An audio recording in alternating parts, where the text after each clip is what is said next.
Hello, OD with ओबी के साथ उबैद एक दफ़ा फिर आपके सामने। आज मैं जिस बुक बल्कि एक जिस राइटर के बारे में बात करना चाह रहा हूँ वो है सादत हसन मंटो।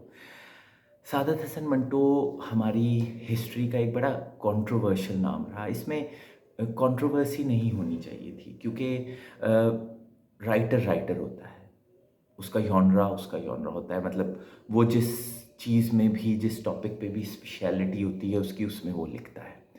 सादत हसन मंटो के साथ ये हुआ कि वो एक निहायत ही ज़बरदस्त किस्म का राइटर था, एक सोशल साइंटिस्ट था। उसने जिस तरह से कुछ टॉपिक्स को लिखा, जिस तरह से ऑब्ज़र्व किया, जिस तरह से उसमें से कहानी बनाई, एक स्टोरी लाइन बनाई, वो किसी ने नहीं बनाई।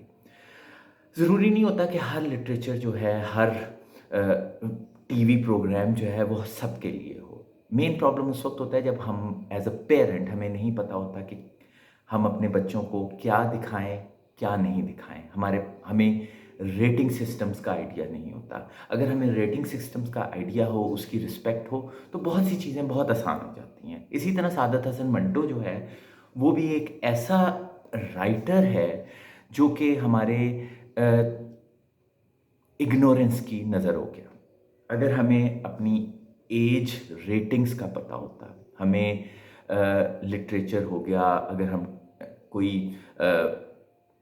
चैनल्स देख रहे हैं, उसमें हमें रेटिंग्स का पता हो, तो सादत हसन मंटो एक एक्सीलेंट राइटर है। और पर्सनली स्पीकिंग मुझे उर्दू के वो सारे ही राइटर्स, लिटरेचर के राइटर्स अच्छे लगते हैं जो प्री पार्टीशन पैदा हुए थे। मैंने उनको बहुत पढ़ा, बहुत लंबी लिस्ट है, उनको हम आहिस्ता-आहिस्ता डिस्कस करेंगे। जो मैंने पढ़े हुए हैं, उनको मैं डिस्कस करूँगा। उनमें से एक सादत हसन मंटो भी है। सादत हसन मंटो का जो नज़रिया था सोसाइटी को देखने का और सोसाइटी के जिन चीज़ों को देखने का, वो कहीं न कहीं रियलिटी बेस्ड है। लेकिन हम में से कोई भी मानता नहीं है कि उन्होंने भी यही चीज़ें देखी हुई हैं, जिनको ये इस स्टोरी में, इस अफ़साने में, इस पीस में दिखा रहा है। और मंटो का सबसे ज़बरदस्त पार्ट ये होता था कि उसकी जो भी स्टोरी होती थी, उसकी जो एंड वाला जुमला होता था, वो कमाल होता था। वो जिसे कहते हैं ना कि एक आर्टिस्ट का मास्टर स्ट्रोक होता था। आप उसको ज़रूर पढ़ें। स्टोरी तो ज़रूर पढ़ें, और लेकिन आपको अपने दिमाग को, अपने दिल को, अपने हर चीज़ को थोड़ा ओपन करके, खोल के, वेलकम करके फिर इसके नॉवेल्स को पढ़ना पड़ेगा, इसके अफ़सानों को पढ़ना पड़ेगा, इसकी राइटिंग्स और इसके पीसेस को पढ़ना पड़ेगा। मेरा ये रहा कि मैंने जब इसको पहली दफ़ा पढ़ा, I was in my teens, फिर उसके बाद मैंने 20s में पढ़ा, फिर मैंने 30s में पढ़ा, मैंने रिपेटिटिव मोड में इसको पढ़ा। तो आप मुझे ये आइडिया हुआ कि मैंने कहीं न कहीं बहुत सी चीज़ें पढ़ी हुई होती थीं। मैंने एक चीज़ ये भी पढ़ी थी कि अच्छा लिटरेचर ये होता है जो आपके साथ ग्रो करे। यानी कि एक अच्छा लिटरेचर वो होता है कि जब आप उसको जब भी पढ़ें, उसका आपको एक अलग मतलब नज़र आए। तो ट्रस्ट मी, मंटो के साथ मेरा ये वाला ताल्लुक रहा कि मैं जब भी पढ़ता था इसको, मुझे एक नया कॉर्नर नज़र आता था, एक नया एलिमेंट नज़र आता था इसकी राइटिंग में। और इस तरह से फिर मैंने जो भी नॉवेल्स पढ़े, जो भी अच्छे राइटर्स को पढ़ा, वो मुझे यही समझ आई कि अच्छा लिटरेचर क्या होता है। मुझे जो मैंने एक सुनी-सुनाई बात थी, एक पढ़ी-पढ़ाई बात थी, उसको खुद फ़ील किया कि मैं जब भी, क्योंकि इंसान जब भी डिफरेंट एजेस में डिफरेंट फ्रेम ऑफ माइंड में होता है, डिफरेंट सिचुएशंस में होता है, फिज़िकल और मेंटल हेल्थ में होता है, उसके साथ-साथ आपका लिटरेचर जो होता है, वो भी आपके साथ ग्रो कर रहा होता है। एक ही चीज़ जो आपने 10 साल पहले पढ़ी हुई होती है, जब गुड लिटरेचर को 10 साल बाद आप पढ़ते हैं ना, तो आपको टोटली एक डिफरेंट एस्पेक्ट नज़र आता है उस लिटरेचर में। ये मेरा ख़्याल है कि मेरी नज़र में पर्सनली स्पीकिंग एक अच्छे लिटरेचर की निशानी है कि वो आपके साथ ग्रो करता है, इवॉल्व करता है और आपको हर दफ़ा एक नया मीनिंग देता है।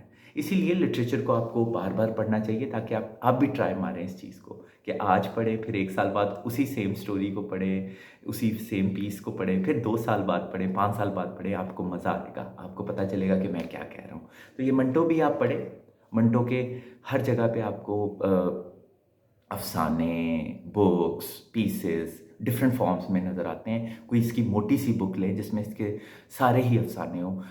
अनफॉर्चुनेटली मंटो की बहुत से पीसेस जो थे वो हम तक नहीं पहुंच सके, लिटरेचर हम तक नहीं पहुंच पाया। पता नहीं, मैंने जो भी अपनी इन्फॉर्मेशन गैदर की मंटो के बारे में, गाहे बगाहे मैंने पढ़ा, उसमें मुझे यही समझ आया कि उसकी सारे पीसेस जो हैं वो हम तक नहीं पहुंच पाए। लेकिन जो भी हैं आप प्लीज़ पढ़ें। मैं आपको हमेशा कहूँगा कि हर तरह का लिटरेचर पढ़ें, ताकि आपको पता चले कि मुआशरे के क्या-क्या एस्पेक्ट्स हैं, उनकी डिटेल्स पढ़ें। समटाइम्स हम किसी से डिस्कस नहीं करते कि हम लोगों ने मुआशरे में क्या-क्या देखा हुआ है, लेकिन जब आप लिटरेचर को पढ़ते हैं तो आपको आइडिया होता है कि येस, ओके फाइन, हमने भी यही चीज़ देखी थी, हमने भी यही चीज़ फ़ील की थी, हमने भी यही चीज़ ऑब्ज़र्व की थी, हमने भी यही चीज़ एक्सपीरियंस की थी। तो मंटो भी उनमें से एक राइटर है कि जब आप इसको पढ़ेंगे ना, तो आप अगर बहादुर हैं और अपनी फीलिंग्स को अपने तक ही बेशक महदूद रखते हैं, लेकिन आप चाहते हैं कि उनको पढ़ें, तो प्लीज़ आप इसको मंटो को ज़रूर पढ़िएगा और आपको आइडिया होगा कि आप भी कहीं न कहीं, कभी न कभी अपनी ज़िंदगी में इस तरह की चीज़ों को एक्सपीरियंस कर चुके हैं। अपना ख़्याल रखें, बुक्स पढ़ें, किसी भी फ़ॉर्म में हो, प्लीज़ बुक्स पढ़ें। ये एक लग्ज़री है, लेकिन सबसे चीप लग्ज़री है। इससे आपके और आपके बच्चों के ज़हन को इवॉल्व करने का मौका मिलता है, बढ़ने का मौका मिलता है और नए चैलेंजेस के लिए अपने आप को तैयार करें। अपना ख़्याल रखें। Ubaid signing off. Bye bye.